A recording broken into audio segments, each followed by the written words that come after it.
Alright, so Motionless and White has finally released their new album entitled Decades. But the question is, how was the album? Well, let's find out, shall we? Track 1, Decades, title track. Okay, so this song has a good melody and riff, and the verses and breakdown are good. However, the chorus, not so much.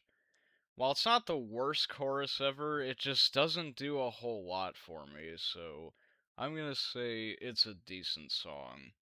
Track 2, Log In Crash Out. Alright, so this track goes for a more industrial sound with synths and even riffs that remind me of Static X. But it also sounds like something off of their last album, Scoring the End of the World. And it's not bad. The main riff is catchy, and the use of the synths is pretty good, as well as the vocals and verses.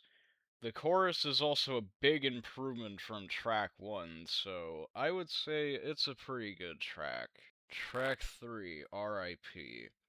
So this was the third and final single, and it also features Skylar Grey as a guest vocalist. Now, I don't know too much about her, but in this song, combined with Chris Motionless's vocals, are pretty good. It's also a bit of a slower song, which isn't necessarily a bad thing. The riff is also not half bad, and the chorus is pretty good too, so I'm gonna say it's another pretty good song. Track 4, Fight Like Hell. Okay, now this might be one of my favorites off the album so far, because the riff is catchy, the vocals are good, the verses are pretty good, and the melody in the chorus is really good as well. Though there is this weird little rap part in the second verse that sounds a bit like Fred Durst, no joke, but it is short lived and it doesn't ruin the song, so I'm gonna say it's a really good track. Track 5, Playing God. So this is the second single, and it also features none other than Corey Taylor from one of my favorite bands, Slipknot. And this track might be another favorite.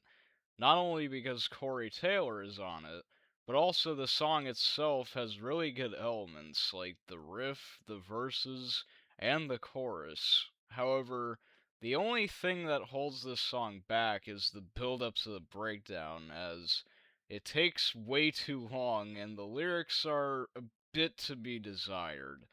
But the rest of the song is not half bad, so I would say it's another really good song.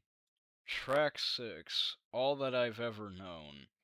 Okay, so this song goes right back into the industrial sound, and while the riff and the chorus are decent, I'm not crazy about the verses, and they put in a literal dubstep breakdown, which caught me off guard when I first listened to it. And I don't know that it really fits on this album, so I'm gonna say this is another decent track. Track 7, Blood Rave. Alright, so there is yet another guest vocalist, and this song features Anthony Martinez from Dark Divine. And I do like some Dark Divine songs, and this track is not half bad.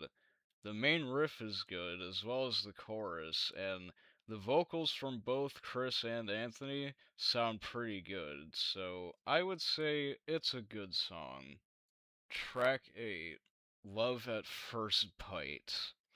Now, right off the bat, that title is a little cringy, I'm not gonna lie. Now, as far as the actual song goes, well, the lyrics are nothing to write home about, and while the melody sounds fine, this track is a little too pop sounding for my liking.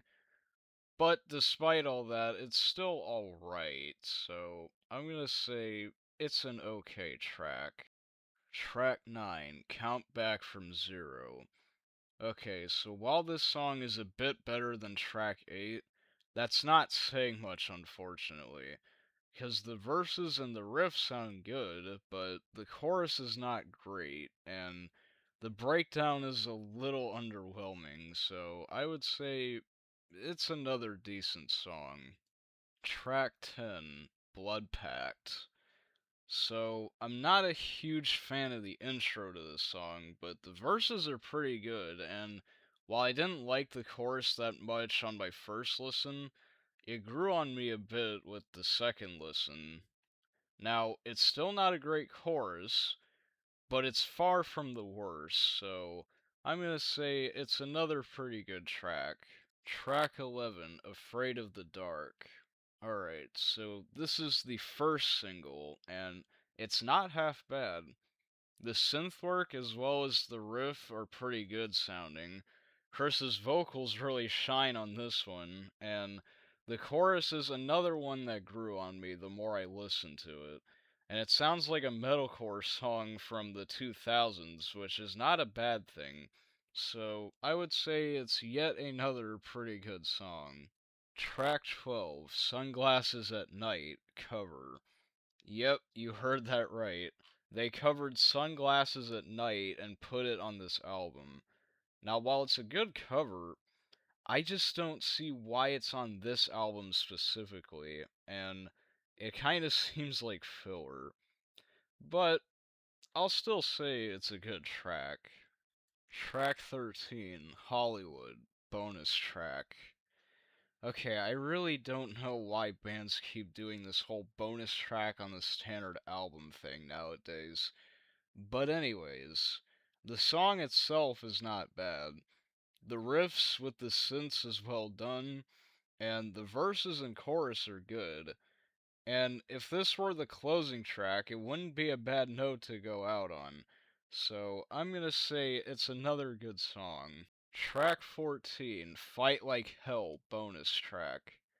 Now, I know what you're thinking. Didn't you already talk about this song? Why, yes, I did. However, this version of the song features Outlier, who I'm also not too familiar with, and this is basically just the same song, but a guest vocalist. And while it being pretty much the same track means it's still really good, I also just don't see why this version needed to exist at all, or why it needed to be the closing track. So all I can say is it's still a really good song, but a pointless version. Alright, so in conclusion, this album was not as good as I was hoping it would be, but it definitely wasn't bad or awful in any way.